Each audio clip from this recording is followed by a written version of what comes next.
दक्षिण कोरियाच्या तरुणी भारतात आल्या. खेड्यातील बायकांना तर अक्षरशः धडकीच भरली. शेजारच्या कमलबाई, सोनाली सगळ्या एकमेकींकडे बघत होत्या. दक्षिण कोरियाच्या तरुणी भारतात आल्या आणि थेट खेडेगावातील रमेश यांच्या घरात राहू लागल्या. हे ऐकताच गावातील महिलांनी तर श्वास रोखलाच. हा असा कोणता प्रकार आहे? या मुली इथे कशासाठी? रमेशच्या घरात नेमकं काय चाललंय? सगळीकडे एकच कुजबूज, एकच भीती, एकच प्रश्न.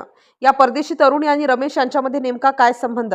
गावाच्या छोट्याशा गल्लीमध्ये रोज सकाळी दिसणाऱ्या रमेशच्या घराबाहेर अचानक मोठ्या सुटकेसेस, लांब केसांच्या, गोऱ्या दाट त्वचेच्या दोन मुली, लीना आणि सना ही त्यांची काल्पनिक नावे. त्यांची शैली, बोलण्याचा ढंग सगळंच अगदी वेगळं. गावातील स्त्रिया तर दाराआडूनच बघत होत्या. या तरुणी दिवसभर काय करतात, कोणाला भेटतात, रात्री उशिरा घरात दिवे का लागून राहतात, रमेश त्यांना का लपवतोय? भीती वाढतच जात होती. गावातील पुरुषही कुजबुजत होते. काहीतरी वेगळंच चाललंय. इतक्या दूरच्या देशातून मुली येथे कशाला येतील? रमेश एक साधा कारपेंटर, कधीच गावाबाहेरही न गेलेला. मग अचानक परदेशी संपर्क कसा? अतिशय शांत पण विचित्र दिवस जात होते. लीना आणि सना रोज गाडीने बाहेर जात, परतताना रात्री उशिरा. सुंदर कपडे, मेकअप, ब्रँडेड बॅग्स. गावकऱ्यांच्या शंकेला तर पंखच फुटले.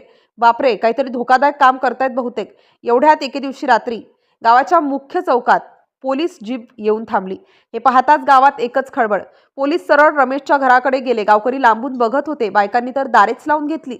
आपापल्या घराला नाव नको लागत पोलीस घरात गेले. थोड्या वेळाने दोन परदेशी मुली बाहेर आणल्या गेल्या. त्यांच्या हातात बॅग्स, चेहऱ्यावर भीती. रमेशला तर पोलिसांनी वेगळंच घेऊन गेले.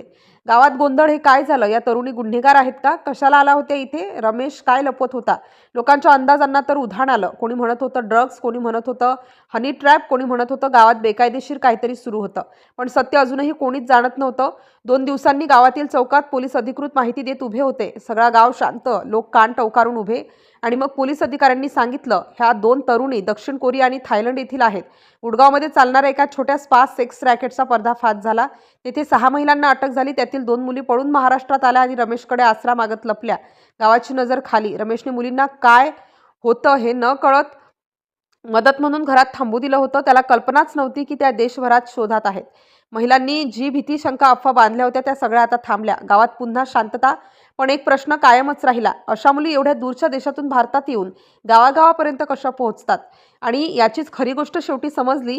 गुडगावहून उघड झालेल्या मोठ्या बेकायदेशीर स्पा सेक्स रॅकेटमध्ये शेकडो मुलींना आणलं जात होतं. त्यातील अनेक परदेशी, काहींना जबरदस्ती, काहींना फसवून. जिथे चूक झाली, जिथून त्या देशभरात पळून जाण्याचा प्रयत्न करत होत्या, लीना आणि सना त्याच रॅकेटमधून पळून रमेशच्या गावात आश्रयाला आल्या होत्या. आणि भारतभरात चर्चा सुरू होण्याचं खरं कारण हेच निघालं.